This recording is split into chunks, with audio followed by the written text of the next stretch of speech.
jawabannya gimana? Ini slide-nya nggak ada jawabannya ya kita ya. Ya. Ini hukuman dapat mendisiplinkan anak. Coba kalau dikaitkan dengan yang tadi, apakah iya hukuman dapat mendisiplinkan anak? Kalau jawabannya iya, apakah ini akan berlangsung lama? Misalnya hari ini dihukum, besok lagi anak itu menghindari karena apa? Apakah ada kesadaran dari dirinya atau karena ingin menghindari hukuman? Menghindari hukuman. Kemudian pemberian hukuman dengan hal positif, membaca, membersihkan halaman sekolah dan meningkatkan disiplin anak. Iya atau tidak? Ya tadi kan jawabannya kan iya. Tapi apakah ini juga ada kesadaran dari dalam diri sendiri? Apakah itu muncul motivasi bahwa saya harus disiplin karena saya, bukan karena hukuman? Ini masih menghindari hukuman. Yang ketiga, memberi penghargaan, tak kasih reward. Anak itu bakalannya nanti punya kesadaran dari dalam diri sendiri enggak? Iya, pasti karena melakukannya karena ingin mendapatkan imbalan. Nah itu yang ingin kita rubah, bahwa kita selama ini kok gagal mendisiplinkan anak itu karena apa? Ternyata ini semua itu treatment yang kurang tepat untuk mereka, karena kita belum menggali kesadaran pada diri mereka sendiri. Masih semuanya adalah masih motivasi yang eksternal, bukan motivasi yang dari dalam. Maka dari itu kita nanti akan mengupas tentang disiplin positif dan nilai-nilai kebajikan universal. Sing jenengan tahu kata disiplin itu apa? Kalau dengar kata disiplin pertama kali, yang teng, ya tertib, rapi. Kaitannya konsekuensi dari disiplin. Iya, konsekuensi dari disiplin biasanya apa? Hukuman. Nah, itu dia. Padahal kata disiplin itu sebenarnya awalnya itu tidak dari situ, gitu ya. Ini disiplin itu ternyata semuanya positif. Tapi karena di budaya kita disiplin itu akhirnya berkonotasi yang tidak enak, yaitu merubah menjadi sesuatu yang dilakukan seseorang pada orang lain untuk mendapatkan kepatuhan. Itu makanya orang-orang pada alergi tentang kata disiplin. Anak-anak kita pun kalau kita sudah kasih tahu kata disiplin, mereka sudah kok tiba dihukum, buat dikasih sanksi dan lain sebagainya. Itu yang harus kita rubah. Kita membuat disiplin ini menjadi disiplin yang positif. Disiplin positif itu nanti dikaitkan dengan namanya nilai-nilai kebajikan universal. Perlu Bapak Ibu tahu, nilai-nilai kebajikan universal itu adalah nilai-nilai yang diakui oleh semua orang, semua negara, semua agama. Misalnya saling menyayangi itu baik atau tidak? Baik. Di sini kebagusan diakui baik. Di Amerika diakui baik enggak? Iya. Belum tentu. Kok belum tentu? Kalau menyayangi orang lain, kalau ini kita menolong misalnya ya, kita menolong orang lain, di kebagusan itu diakui baik. Kira-kira di Arab Saudi diakui baik enggak? Baik. Baik. Di agama Islam baik, di agama lain baik enggak? Baik. Itulah yang inti dari kebajikan universal. Nah, kebajikan universal ini bisa kita temui di berbagai tempat. Bahkan sekolah kita sendiri, anak-anak kita sendiri itu sebenarnya selalu mengutarakannya pada saat upacara bendera. Kita tahu bahwa pelajar Muhammadiyah itu punya janji yang itu bisa untuk kita kembalikan nilai kebajikannya di situ, yaitu ada janji pelajar Muhammadiyah kita punya sendiri, yang itu mengacu pada nilai-nilai kebajikan universal. Ada hormat dan patuh terhadap orang tua dan guru. Itu kan sebuah nilai yang baik yang diakui oleh semua agama dan negara, seperti itu. Nah, ini nilai-nilai kebajikan universal diantaranya adalah keadilan, tanggung jawab, kejujuran, bersyukur, lurus hati, dan lain-lain. Itu masih banyak lagi. Nah, ini yang mau kita jadikan acuan ketika anak-anak itu mau melaksanakan disiplin kesadaran diri, nanti kita arahkan ke sini. Nah, ini bagiannya Bu Astinah ya? Atau masih lanjut ke saya? Oh, masih lanjut. Karena ada di bagian ketiga. Karena masih ada banyak. Mana? Nanti Bu Astinah di bagian apa, Bu? Keyakinan doa sama kebutuhan dasar manusia. Oh iya, nanti Bu Ana restitusi ya. Oh ya, oke. Nah, ini kita lanjut. Ini kita akan merubah paradigma dulu. Jadi memang sebelum kita melanjutkan ke proses, kita tahu dulu. Ini yang tadi juga kita perlu tahu yang namanya teori motivasi perilaku manusia. Tadi juga sempat saya singgung bahwa apapun yang dilakukan oleh seseorang, ya, ada Budi ngelamun di sini, itu pasti punya tujuan. Ada anak misalnya ya, ada kasus anak itu datang terlambat atau pas upacara dia nggak pakai atribut lengkap. Kita jangan melihat kesalahannya dulu, tapi coba dilihat, oh, dia melakukan sesuatu pasti punya alasan. Bisa jadi dia karena bangunnya kesiangan, belum dibeli atributnya atau dan lain-lain. Itu ada banyak hal. Jadi kita melihatnya bahwa apapun sebuah perilaku manusia itu pasti didasari oleh sebuah motivasi. Yang pertama, itu motivasinya bisa ada motivasi eksternal ini tadi, ya. Seperti tadi, kedisiplinan yang berdasarkan motivasi yang dari luar untuk menghindari ketidaknyamanan atau hukuman. Nah, apa yang akan terjadi apabila saya tidak melakukannya? Kalau anak masih punya motivasi seperti ini untuk menghindari hukuman, maka dia belum mendapatkan motivasi intrinsik, tapi motivasinya masih dari luar. Yang kedua, ini untuk mendapatkan imbalan dari orang lain. Tadi, oh, saya misalnya baik-baik sama Bu Ana, nanti dikasih reward loh, nanti saya dikasih hadiah, nilainya ditambahin kayak gitu. Jadi dia akan cenderung berperilaku seperti itu hanya kepada satu orang. Itu motivasinya belum dari diri sendiri, masih motivasi yang eksternal. Dan yang ini, nah, kita lihat yang nomor 3. Untuk menghargai diri sendiri, saya akan menjadi orang yang seperti apa bila saya melakukannya.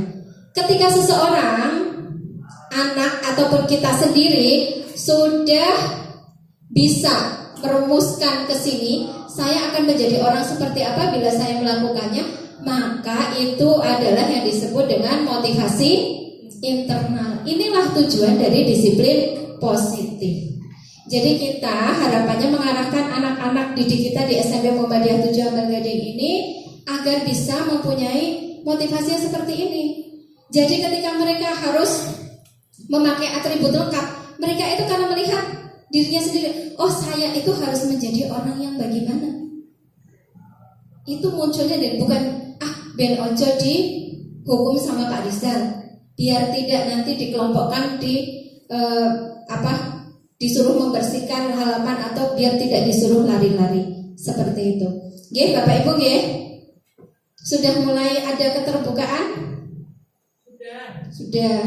Sudah atau belum? Sudah. Ya, pada intinya untuk membuat disiplin positif, kita harus memunculkan motivasi yang bagaimana, Bapak Ibu? Untuk bisa anak itu disiplin positif, berarti yang harus dimunculkan motivasinya yang dari dalam diri sendiri. Soalnya kalau sudah dari dalam sendiri, anak punya kesadaran, oh, saya harus belajar, oh, saya harus begitu datang ambil Al-Quran dan sholat juga nanti tidak usah dioprak-oprak kayak gitu. Nah, itu yang harus kita lakukan untuk menyadarkan. Nah, di sini ini ada contoh-contoh ya. Ini dihukum oleh penghargaan. Maksudnya gimana? Ternyata Bapak Ibu, yang namanya terus-menerus memberikan penghargaan itu juga tidak bagus. Ini contohnya di sini. Karena akan apa? Pengaruh jangka pendek dan jangka panjang. Ini contoh-contoh ini dilakukan dengan penelitian loh, tidak asal teori. Tapi yang membuat teori ini sudah melakukan penelitian, ternyata tidak efektif, tidak memunculkan kinerja yang baik. Ya. Kemudian penghargaan menghukum itu bagaimana? Oh, yang merasa tidak mendapatkan penghargaan seolah-olah aku jelek sekali. Oh, dia terus yang dapat penghargaan. Ya.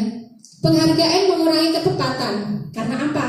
Orang melakukannya kadang karena untuk meraih penghargaan, bukan untuk bekerja semaksimal mungkin. Kemudian penghargaan tidak efektif. Penghargaan merusak hubungan. Misalnya, saya untuk penghargaan Bu Ana terus, saya jadi jealous sama Bu Ana. Akhirnya hubungan dalam pekerjaan atau dalam di siswa itu nanti akan terjadi keirian, kecemburuan seperti itu. Yang dikasih tugas amal terus, yang lain ya bisa bentuknya di kita juga gitu.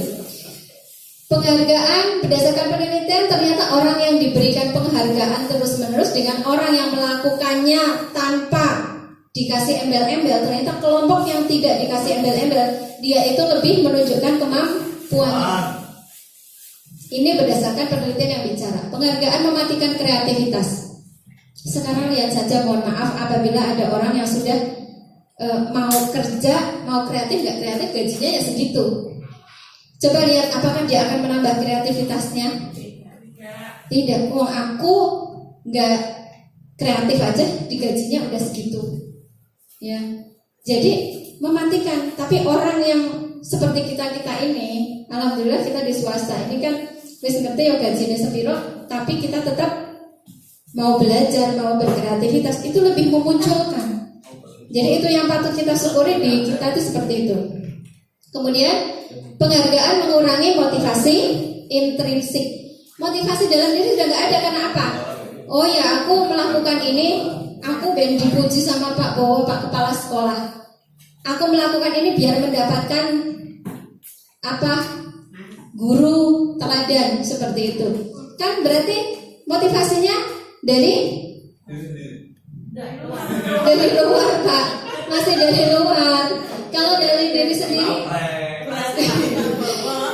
kalau dari diri sendiri pasti, oh saya mau ini karena saya ingin belajar, saya ingin meningkatkan mutu diri saya. Itu motivasi dari dalam.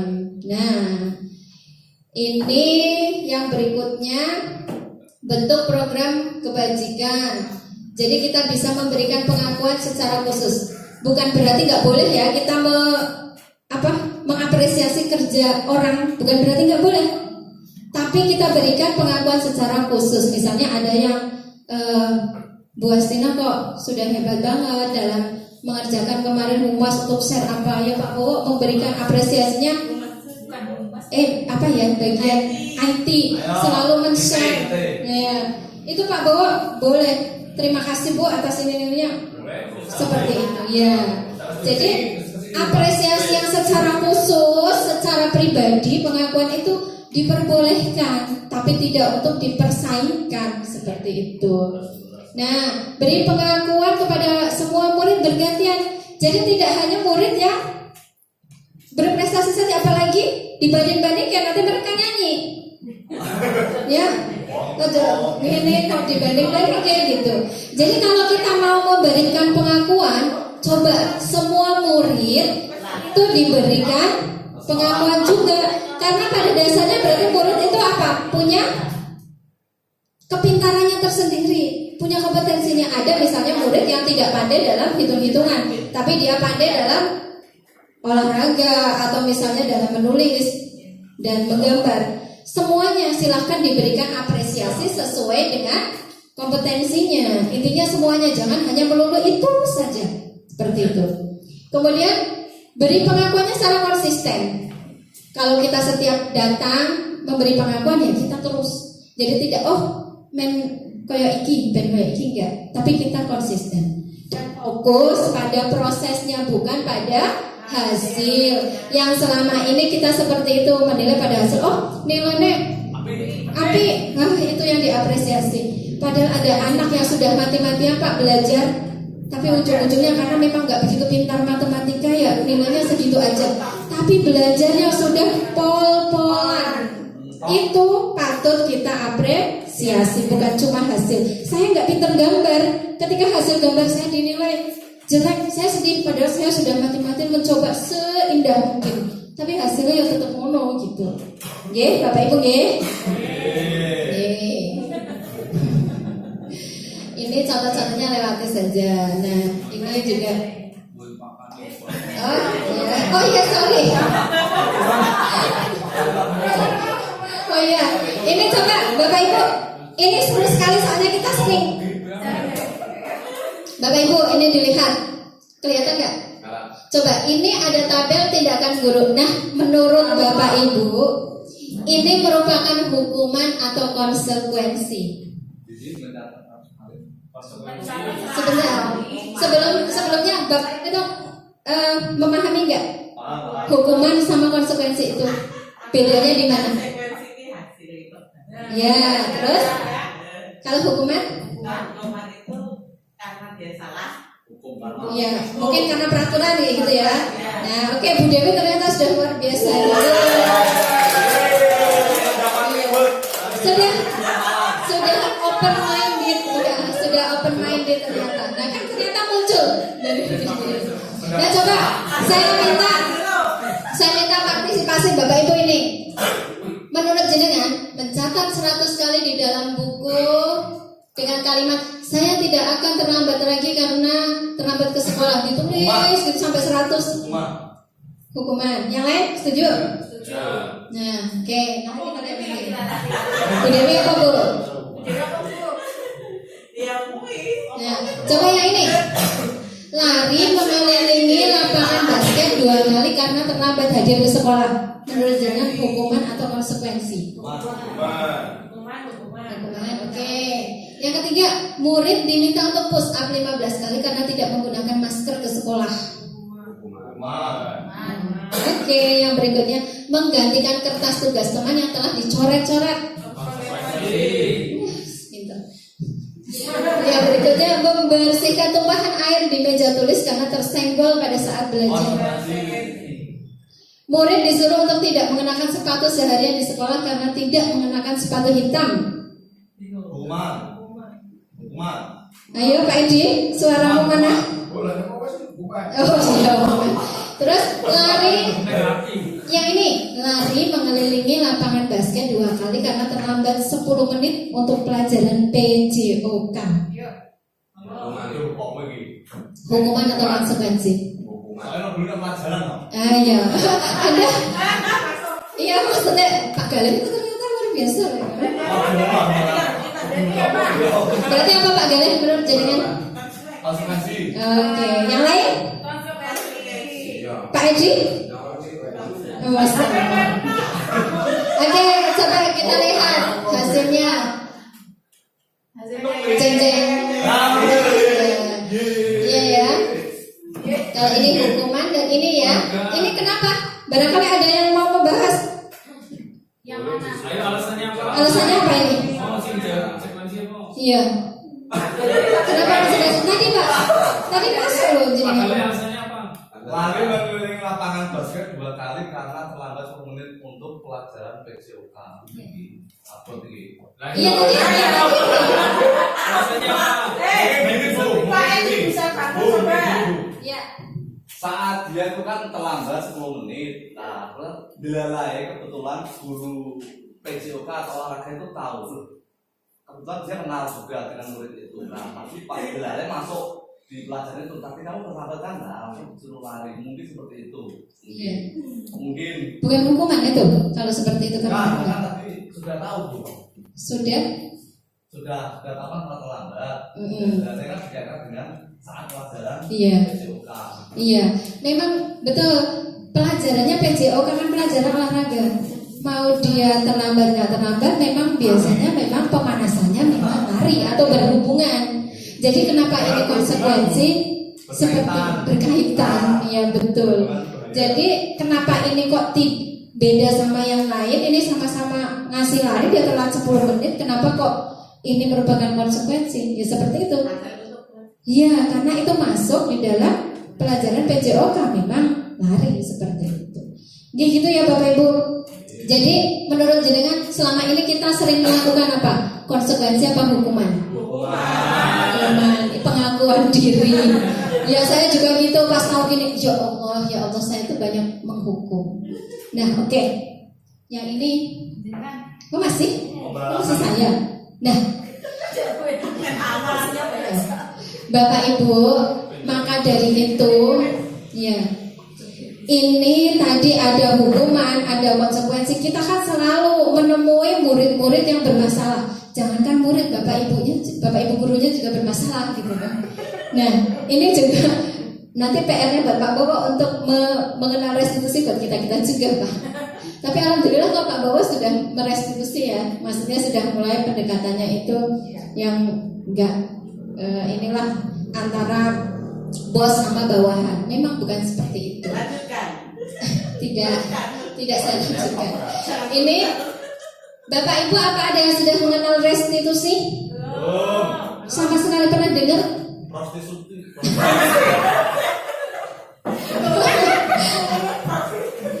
Bukan Pak Gani. Ini restitusi. Ya. Perlu ini memang penting sekali. Tadi berkaitan tentang hukuman, konsekuensi dan bagaimana pendisiplinan murid yang kita lakukan. Kita itu kembalikan ke sini Pak. Yang namanya restitusi adalah proses menciptakan kondisi. Intinya saya nggak mau baca ini seluruhnya. Intinya begini, restitusi itu bagaimana cara mengembalikan si anak tadi yang sudah dia sendiri sudah merasa bersalah. Orang melakukan kesalahan ngerasa salah nggak sih? Aslinya dalam dirinya, aku salah. Sudah ada perasaan minder nggak? Iya aku salah, aku takut, aku ini, aku dicap gini. Iya kan? Restitusi adalah proses mengembalikan si anak itu agar bisa mengatasi kondisi dia yang identitasnya itu sedang labil karena dia melakukan kesalahan, biar dia bisa kembali ke kelompoknya dengan percaya diri. Kadang orang merasa sudah terlambat saja, mau masuk itu maju mundur. Akhirnya ada anak yang kurang ini, dia pilih pulang lagi, malah kabur dari sekolahan. Dari rumahnya bilangnya berangkat sampai sekolahan karena terlambat dia sudah ketakutan sendiri. Akhirnya dia malah lebih baik pergi bolos, tidak masuk sekolah. Nah, kita mencoba mengatasi, kita memahami pasti dia terlambat itu pasti karena ada alasannya. Coba kita nanti fokus pada cara perbaikan kesalahannya, tidak fokus hanya kepada kesalahan yang diperbuat. Itulah inti dari restitusi. Kalau mau baca seluruhnya silakan baca sendiri. Ya, saya tidak suka membaca secara ini, tapi bagaimana tadi? Saya pernah melakukan itu Bu. Iya. Seperti restitusi itu. Dulu waktu kecil SD, lomba adan, nah itu kan dalam salah. Jadi kan saya minder lah. Sampai sekarang itu kalau kumpul dengan teman-teman yang lomba, dia mainin adan keliru lah. Nah, gitu kan. Pasti kan jenengan melakukan kesalahan itu kan sudah merasa salah kan. Bagaimana cara mengatasi saya di depan orang-orang dan lain sebagainya. Nah, kita juga coba pahami ke murid-murid kita seperti itu. Kita pahami, uang yang melakukan kesalahan itu sudah merasa minder. Apa emosinya itu sudah tidak stabil lagi. Nah, bagaimana caranya nanti kita menstabilkan emosi? Kita fokus pada perbaikan agar dia tidak melakukan kesalahan, tapi juga tidak merasa dihakimi. Itu tugas berikutnya oleh Bu Astina itu siapa nih? Yang tentang ini ya, melanjutkan tentang segitiga. Belum. Oh ya. Nah, ini nanti bagaimana caranya mengembalikan mereka. Sebelumnya juga kita harus mulai membudayakan kebiasaan-kebiasaan positif. Di antaranya adalah tadi mengenalkan tentang nilai-nilai kebajikan yang akan nanti disampaikan oleh Bu Astina. Sudah ya, cukup sekian dari saya. Ada pertanyaan? Nanti saya tampung. Yeah. Intinya sudah sedikit ada keterbukaan ya tentang budaya positif. Yeah, terima kasih semuanya. Mohon maaf apabila dalam penyampaian saya sesuai. Nanti tapi saya mau melanjutkan yang berikutnya nanti di akhir ya, untuk contoh-contoh yang saya praktekkan. Oke, terima kasih. Saya akhiri. Wassalamualaikum warahmatullahi wabarakatuh. Waalaikumsalam. Silakan di semoga